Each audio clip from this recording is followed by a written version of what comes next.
Oy hazır erlerge fakat osan emas gel cuma adaş. Bu erlerden adaş. Biz xotinlarmı? Qaqşavatqan, ota-analarmı? Qaqşavatqan. Ha doyundagi ma'lumlarni birdam erlerden birdam ayollardan u bu da. Qaqşavatqan adaş. Oy gibi qilmoq tüm jamiyat tillaydi ya bularni. Ay bu erlarning isilliqi qaratıqi.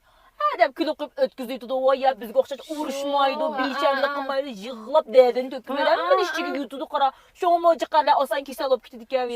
Şu adaş, mən oylab qaldım degine. Bunu deki ular qaqşavagandı. Gapni yaxshi qilib, bir yaxshi muomalani qilsaq buldik ya deb qaldım adaş mən. Oy şu adaş, mən bacaq gözümü sət görəngəm bilan o ərmi yox olsa adaş yoxluqı bək bilinidi qara. Şu yaxşı muamel qılaylı. Şu mən oylab qaldım degine adaş. Degan iş qılmağdım deb oldurab o cini verim, o ya bir noştuluqmı qılıb berəməydiganmə degine.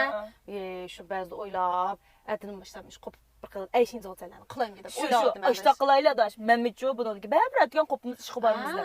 Ha ondan yaxşı nərsəni qıb pan yeyib, yaxşı gəp qılıb, keç gələn çağdımda çiraylıq. Ay bəzi gəp vaqrat desən mu deysə. Ay yaxşı gəp qılsan onun bəlgən gəncəs başlayına aşta qılaylı cuma adaş bunu ki.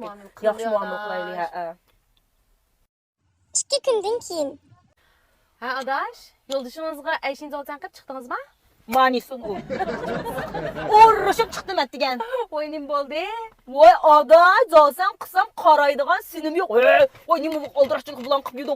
İdara verip yetmedi. Gülürümüzü çıkıp bardı qaraydık nəsə şöpet qaldı iş. Yep tökü başdan qıp getdim demeysə. Adaş, mening erimni shunday o'xshay etsam, sen ham shundan ganda, voy o'zimcha romantikligim tutib ayşinchi olsalarni, yuraklar, tuxumlarni qilib degan mushtaq qochalar kelsa, shunda romantik qilgandim qara. Nima bu? O'zingchi ulangan ishim qilmoqchi bir ishim vardı, bir gapim vardı deydi qara. Voy nervam 40 gezga chiqdi dedigina, shuni ochchig'im deyim, o'zim yemay chiqdim shuni. Voy men keşte olsun boptu ettigen vaqt etmeyin. Keşte itip beredi. Efsem, evet keşte baramayım. Yok adaş saklap oturup bir tamaqını töküp. Voy bununki sanıcı yok. İşte zaten bir nimle içip tullab döşkellab adaş. Açta qajırgan degine. Açta haqqi adaş shuka o. Shu adaş men bunu o'ylab qoldim degine. Unda narsan biladigan odamga qilsam, bildiki, voy bilmaydigan odamga ming jabot atsam, o'zing ta'sirlanadi. Voy shuni memda qilib bersam da resim tatib, chambaraklarga do'yinlar chiqib, lopo, shinkova deydigan.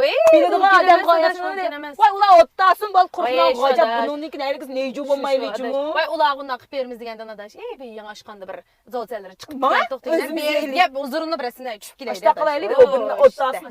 Jura adaş.